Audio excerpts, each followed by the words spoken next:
Bienvenue dans cette nouvelle édition du Non-Stop Info. Au sommaire, le président sortant Teodoro Obiang-Nguema Basogo, réélu en Guinée équatoriale. Il obtient 93,7% des suffrages. Les résultats provisoires ont été annoncés ce jeudi par la commission électorale. Les travaux de l'aéroport sénégalais Blaise Diagne de Diass vont reprendre. Un terrain d'entente a été trouvé entre l'État et le constructeur. C'est le groupement turc Soumalima qui reprendra les travaux. Et la dépouille de Papa Wemba, star de la musique congolaise, a été conduite ce jeudi à Kinshasa. De nombreux hommages lui ont été rendus, parmi eux celui des membres du groupe Viva la Musica. En Guinée équatoriale, le président sortant Teodoro Obiang-Nguema Basogo a donc été réélu pour un nouveau mandat. Il obtient un score de 93,7% des voix à l'élection présidentielle du 24 avril dernier. Il s'agit de résultats provisoires rendus publics ce jeudi par la commission électorale. Ils doivent encore être confirmés par la Cour constitutionnelle avant le 2 mai prochain. Reportage de nos correspondants Serge Kofi et Léopold Douénimé-Bassoui.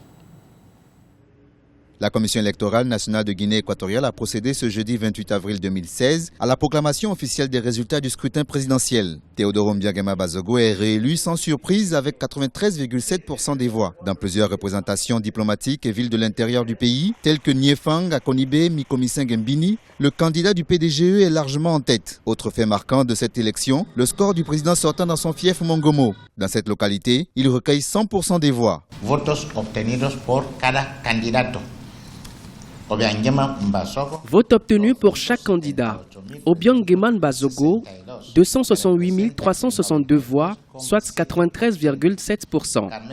Carmelo Mbamba Kale, 2337 voix, soit 0,08%. Avelino Mokache, 4595 voix, soit 1,5%.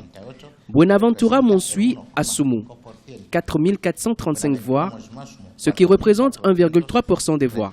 Benedicto Obiang-Mongue, 2802 voix, soit 0,9%. Augustin Massoko Abege, 2434 voix, soit 0,8%. Tomamba Monabang, 2162 voix, soit 0,7%. Thomas Mbamonabang, 2162 votos. Avelino Mokache Merenga arrive en deuxième position avec 1,5% des voix. Des chiffres de la Commission électorale nationale que le leader de l'Union de centre-droit a tout de suite contesté. En el siglo XXI, el PDGE todavía se está asumiendo Au XXIe siècle, le PDGE revendique encore ce score. C'est une honte qu'un parti au pouvoir gagne avec un tel score. Cela ne se voit dans aucun pays du monde où d'autres candidats ont participé. Je suis convaincu que j'ai battu le PDGE. Pourquoi les présidents de bureau de vote ont eu peur de donner les procès-verbaux aux représentants des partis politiques? Ceci est un indicateur de peur. Les résultats de la Commission électorale nationale doivent encore être validés par la Cour constitutionnelle. Échec de l'opération Ville Morte à Niamey. La société civile nigériane avait appelé ce jeudi à l'arrêt de toutes les activités pour demander le respect de l'ordre démocratique. Le mouvement n'a pas été suivi. La plupart des administrations et commerces sont restés ouverts. Reportage de notre correspondant Sadou Alizé Mouktar, commenté par Deogras Espodor. Au Niger, l'opération Ville Morte, lancée par le collectif Résistance citoyenne, qui regroupe une vingtaine d'organisations de la société civile pour ce jeudi 28 avril 2016, n'a pas été une réussite.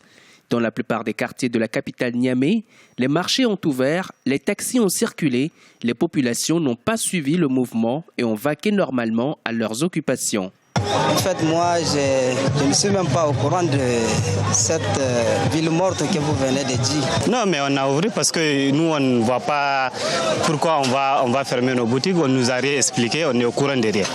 Non, ville morte, là, les gens n'ont pas su. C'est ville vivante. Les gens n'ont pas su de ville morte. Je suis en train de circuler dans la ville, je vois les gens travaillent. Le collectif Résistance citoyenne dénonce des irrégularités lors des dernières élections présidentielles qui ont reconduit le président sortant, Mahamadou Issoufou, à la tête du pays. Selon les organisateurs, la journée Ville Morte avait pour but la restauration de la démocratie au Niger. Au-delà du fait que nous n'avons pas eu le temps nécessaire pour véritablement communiquer et utiliser tous les moyens de communication, la décision a été prise en 4 jours. En 4 jours, nous n'avons pas utilisé tous les moyens. En face, vous avez le gouvernement qui a mis toute une batterie pour démobiliser et casser le mouvement en menaçant les commerçants de retirer leurs boutiques qui n'ouvriront pas, en mettant la l'argent pour corrompre dans le secteur du transport, les taximans. Ils ont même dit, ils ont annoncé à travers les téléphériques sur les réseaux sociaux que vous avez plus de 2000 à 3000 taxis qui seront mobilisés, des bus de Hertz pour assurer, n'est-ce pas, la circulation routière. Donc, en face de tout ça là et aussi le peu de temps que nous avons disposé, vous avez quand même donc un suivi partiel du mot d'ordre, d'où véritablement notre satisfaction. Le collectif projette d'organiser une marche pacifique le samedi 30 avril 2016. Une première manifestation du même collectif qui devait se tenir le dimanche 24 avril 2016 avait été interdite par les autorités de la ville de Niamey pour des raisons sécuritaires. Au Sénégal, le chantier de l'aéroport international Blaise Diagne de Diass est à l'arrêt depuis maintenant plusieurs mois en cause des divergences financières entre l'État et le constructeur. Mais une solution vient d'être trouvée. C'est finalement le groupement turc Soumalima qui reprendra les travaux. Théograce Espodo. Arrêtés depuis plusieurs mois, les travaux de construction de l'aéroport international Blaise Diagne, situé à 40 km au sud-est de Dakar, reprennent dans les prochaines semaines. La partie manquante des travaux est estimée à 15% du chantier et c'est le consortium turc Soumalimak qui en a désormais la charge en vertu d'un contrat de sous-traitance générale signé avec le groupe saoudien Saudi Bin Laden à l'origine du projet. Cet accord nous garantit une livraison des travaux restants dans 8 mois et une mise en service 4 mois plus tard sans un coût supplémentaire par rapport à celui que nous avions payé à Saudi Ben Laden Group. Hormis la prise en charge financière du plan de transfert des activités de l'aéroport international Léopold Sédar Senghor vers celui de Diass. Les autorités sénégalaises sont optimistes. Le premier vol au départ du nouvel aéroport devrait intervenir courant février 2017. Dans les clauses du nouveau contrat, l'État sénégalais devient actionnaire à hauteur de 34% et touchera une redevance de 20% des revenus bruts générés par l'infrastructure. Côté investisseur, l'entreprise bénéficiera de l'exploitation de l'aéroport pour une durée de 25 ans. Vous savez, un aéroport n'est qu'une émanation de l'activité économique d'un pays. Si vous avez une économie florissante, vous avez besoin d'échanges. Or, on sait que le Sénégal est comme à la traîne. Certes, elle est devant certains pays, mais l'activité économique sénégalaise, ce n'est pas ça. Par contre, ça peut faciliter les choses. Donc, aéroport pour aéroport, celui de Dakar va très bien. On ne fait pas un aéroport comme ça. Il faut que derrière, il y ait une volonté politique de changer les choses, d'améliorer le climat des affaires. Et là, l'aéroport devient un atout.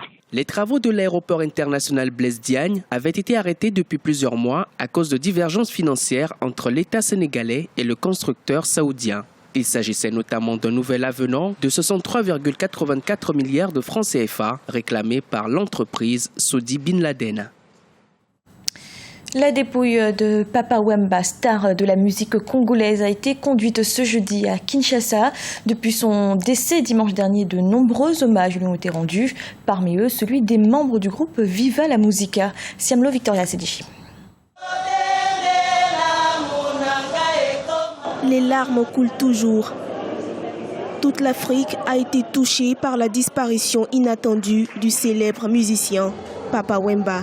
Ses proches collaborateurs, membres du groupe Viva la Musica, ont été témoins d'une belle époque encore inoubliable.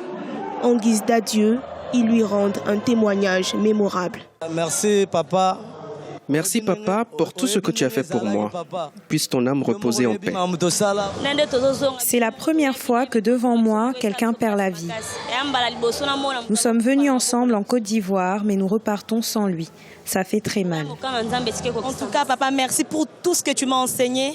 Je défendrai ton nom en tout et pour tout. Et ça, je te le promets, devant le monde entier. Et ça, je le dis, c'est Bénédicte la diva.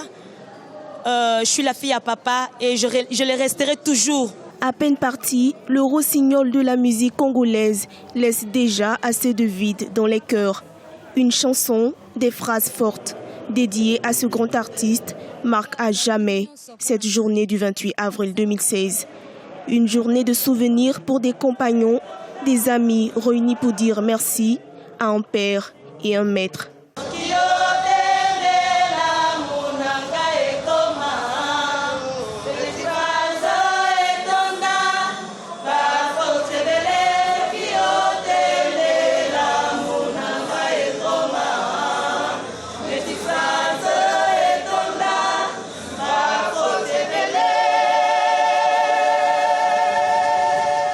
Après 50 ans de carrière où il a fait vibrer le monde entier, Papa Wemba s'est éteint.